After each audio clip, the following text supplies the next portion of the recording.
አሰላሙ አሌይኩም ወረህመቱላሂ ወበረካቱ ውዶቼ እንዴት ናችሁ? ደህና ናችሁ ወይ? እኔ ደህና ነኝ አልሐምዱሊላህ። ጠፍቻለሁ፣ ናፍቃችሁኛል። ኮመንታችሁ፣ አስተያየታችሁ ናፍቁኛል። ለእኔ ቤት አዲስ የሆናችሁ ሰዎች ሰብስክራይብ አርጉኝ፣ ላይክ አርጉኝ እና ነባር ተከታታዮቼ ከልብ አመሰግናለሁ። ወዳችሁ ፈቅዳችሁ ስለምትከታተሉኝ እወዳችኋለሁ፣ አከብራችኋለሁ።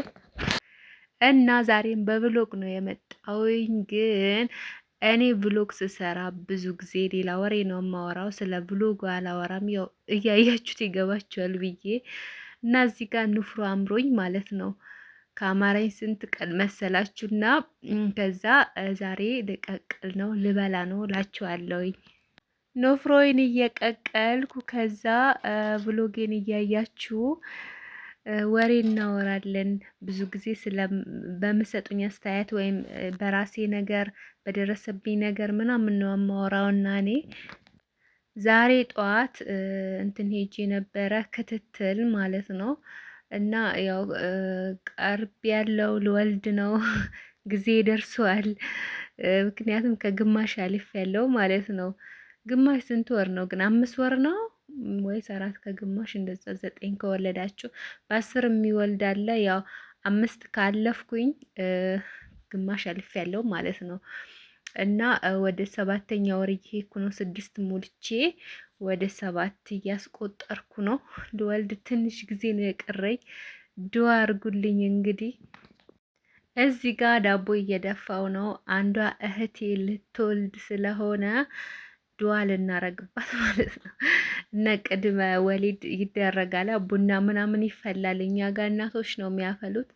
እና እህቴ የባሌ እህት ናት። ያው እህቴ ብዬ ነው የምጠራቸው በጣም ስለምወዳቸው። እናታቸው ስለሌለች እህቷና እኔ ምናምን ተሰብስበን ሄደን ቡና አፈላንባት። ልትወልድ ትንሽ ነበር የቀራትና በድዋው ማግስት ወልዳለች። አልሐምዱሊላ በሰላም ነው የተገላገለችው።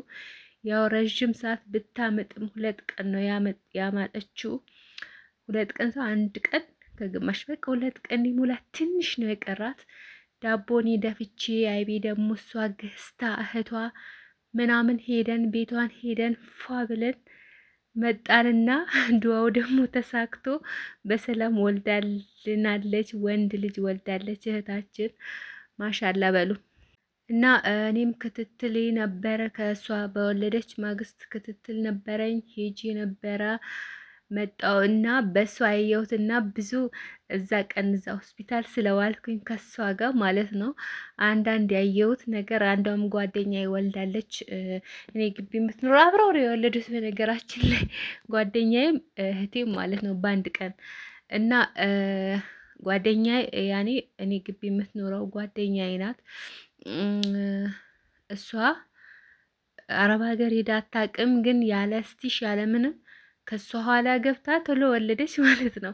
ብዙ አረብ ሀገር ያልሄዱ ልጆች ምናምን ምጥ አያስቸግራቸውም፣ እስቲሽም አይደረጉም፣ ቶሎ ነው የሚወልዱት። ብዙ ጊዜ ብራሽ የሚደረጉ እስቲሽ የሚደረጉ ረዥም ሰዓት የምናምጣው እኛ አረብ ሀገር የሄድን ልጆች ነን። ይህም ደግሞ አንደኛ ራሳችን ችግር ነው። ሁለተኛ ደግሞ ያው አንደኛ ራሳችን ችግር አይደለም፣ አብዛኛው የስራው ነው። ከዛ ደግሞ የራሳችን ችግር ነው። ምግብ በትክክል አንበላም። ከአቅማችን በላይ ለሰው እናስባለን። ለራሳችን ብናስብ እኮ ጥሩ ነበረ። ነገ ለሚረሳን ሰው እጃችን ሲጎድል ኪሳችን ሲጎድል መስጠት ስናቆም ለሚከዳን ሰው ነው የምንጨነቀው። እና አብዛኞቻችን እና ውዶቼ አትጨናነቁ፣ ጭንቀት ቀንሱ፣ ለራሳችሁ ተጨነቁ፣ ችግር የለውም። ለራሳችሁ አስቡ። ለራሳችሁ ከሆነ ላትጎዱ ትችላላችሁ፣ ግን ለሰው ከሆነ ማንም ዞር ብሎ አያያችሁም። የእናንተን ችግር ማንም የሚቸገር ሰው የለም። እናንተ ኪሳችሁ ባዶ ሲሆን የሰው ፊት ሲገርፋችሁ ማንም እዛ ቦታ ላይ የሚቆም የለም። እናንተ ናችሁ የምትቆሙትና መጀመሪያ ማሰብ ያለባችሁ ለራሳችሁ ለጤናችሁ ነው። ጭንቀት ስታቆሙ መብላት በትክክል መብላት ትጀምራላችሁ። ጭንቀት ካለ በነገራችን ላይ ምግብ ዝግት ነው የሚያደርገው። ምግብ ሁላ ነው የሚያስጠላውና እኔስ እዛ ጭንቀት በነበረብኝ ጊዜ እዛ እያለውና ደህና በሆንኩ ጊዜ ራሴን አክሜ ምናምን ደህና በሆንኩ ጊዜ ስለ ራሴ ብቻ ማሰብ በጀመሩ ጊዜ ራሴን እንከባከብ ነበረ። እንቅልፌን በትክክል ተኛለሁ።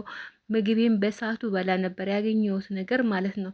ግን በጭንቀት ካለብን በጣም የምናስብ ምናምን የምንጨነቅ ከሆነ ምግቡም ያስጠላል፣ እንቅልፍም ይለየናል፣ ከኛ ጋር ይጠፋል።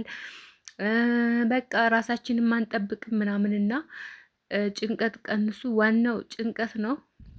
መጨነቅም ካለባችሁ መጨነቅ ለሚገባው ነገር መጨነቅ አለባችሁ እንጂ ለሁሉም ሰው ተጨንቃችሁ በቃ ከእንትን ነው የምትሆኑትና በትክክል አርግዘንም ጊዜያችን ደርሶ ረዥም ሰዓት ምጠን መውለዳችን ትልቅ ነገር ነው። ምክንያቱም አብዛኞቻችን ውርጃ ያጋጥመናል። እዚህ ጽንሳችን ልጅ አይሸከምም።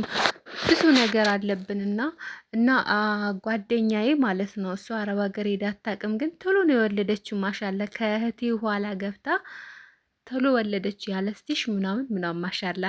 ግን ያቺ በጣም አቃታት ማለት ነው። ረዥም ሰዓት ነው እያመጠች አቃታት። ብቻ ግን አልሐምዱሊላ በመጨረሻም ወልዳልናለች ወንድ ልጅ እና ይሄ የጉዳት ምልክት ነው።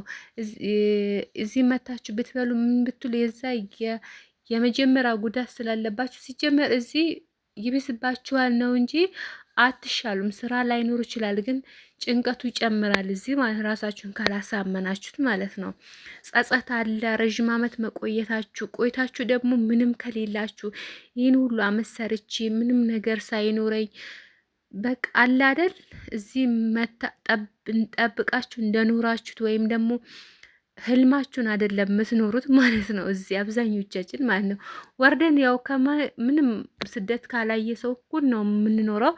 ስለዛ መጨነቅ የለብንም። ከተጨነቅንም ለራሳችን ለምንኖርበት ወደፊት ይኖረናል ብለን ላስብነው ነገር እንጂ ለሰው አትጨነቁ። በቃ ምናልባት ለልጃችሁ፣ ለእናት፣ ለአባት ከዛ ውጪ ላለው ሰው ሁሉም ለራሱ ነው።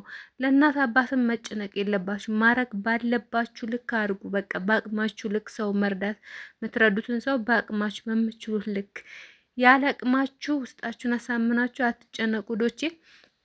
ጭንቀት ብዙ በሽታ ስለሚያመጣ ማለት ነው። እና እኔም ጊዜ ስለቀረበ በጣም ፈርቻለሁኝ። ዱአ አርጉልኝ፣ ቪዲዮንም ይዩልኝ። ጠፍቻለሁ። ከዚህ በኋላ ቪዲዮ በየቀኑ ለመልቀቅ ሞክራለሁ፣ ለመውለጃዬም እንዲሆነኝ ማለት ነው። እና ነፃ መውለጃ ክፍል ነፃ ነው ላሉ፣ ግን በነፃ ምንም ነገር የለም። ሁሉም ነገር በገንዘብ ነው።